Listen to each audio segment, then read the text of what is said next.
I'll dedicate this to all my pastors and my sons. To be a son yase-IBM does not give you an authority yokukhuluma noma yini. Mawufika la, you are just a child. You are here, you are a child. Makuthiwa don't sleep emotweni, don't sleep emotweni. We know your car is beautiful.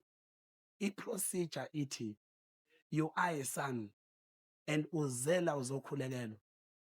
Hambulala la kuthiwa lala khona.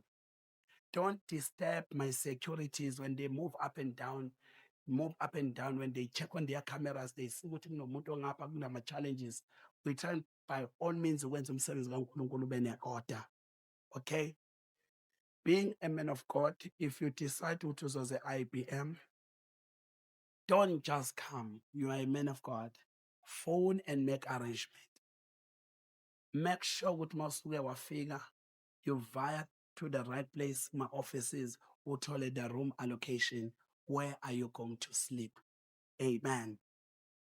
And please, bazalwane, if you come with prayer line and uzoba se kuma camping houses ethu la sihlala khona, thina siwabiza ukuthi ama-guest house. Wena nje uthi kusemaplangweni,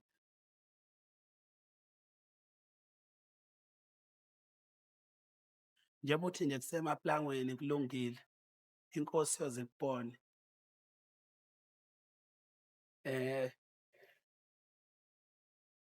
Bantu bami, ngiyazi ukuthi umsebenzi kaNkulunkulu umsebenzi kaNkulunkulu uyabiza. Ngenxa yama-complaints amaningi, mawudecide nje ukuthi uze IBM, prepare yourself ukuthi you're gonna pay for your accommodation. There is nothing for free.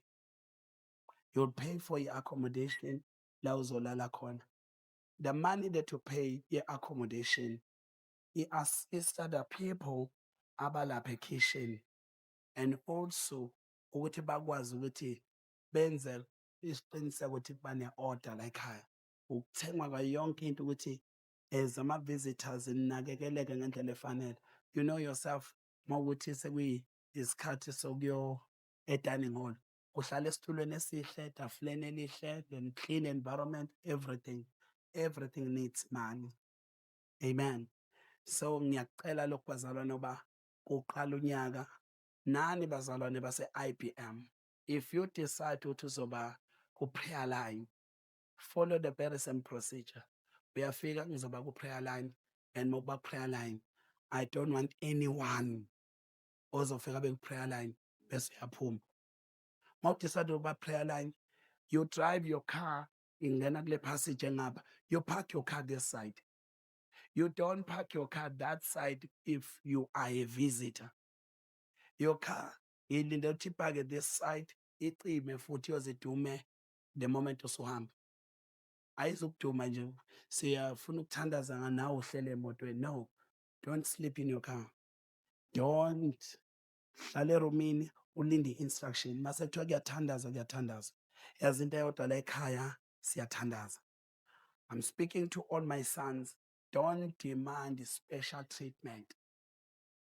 Please, don't demand special treatment, especially to my kitchen team, to my workers.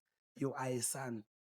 And ngicela ukukutshela into eyodwa, you will be compromised ngoba you are a son.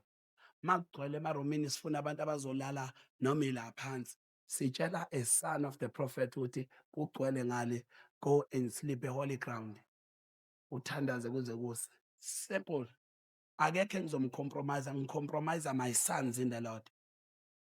If esingizoba se-PhD, manje ngoFebruary from the 6th ngizobe ngise-PhD, sibe-fasting, soze sibreak between the 9 and the 10, i-fasting, the dry fasting. I know very well ukuthi ngihamba la ngikhokhe plus or minus 30 to 35,000 for my accommodation. Kodwa once kwagcwala, kukho umuntu oqala nje ozocompromise, it's me, ngikhokhile, a son. Wena usungaze ube mnyama ngo-500 kahlenge mfowethu. Amen. So, my sons, ngicela nize lani babantwana niyezwa. Nifike lani beabantwana, nihloniphe imithetho engaphambili, ninikeze, ni-allocate-we, nenze njengoba nisuke ama-workers eninikeza. Lama-workers akhulekelwe yimina, anikezwe yimina futhi i-instruction. Amen. Amen. Nikuvumele futhi bazalwane bazokutshela ukuthi suka this side, yiba in this side. Just follow the protocol.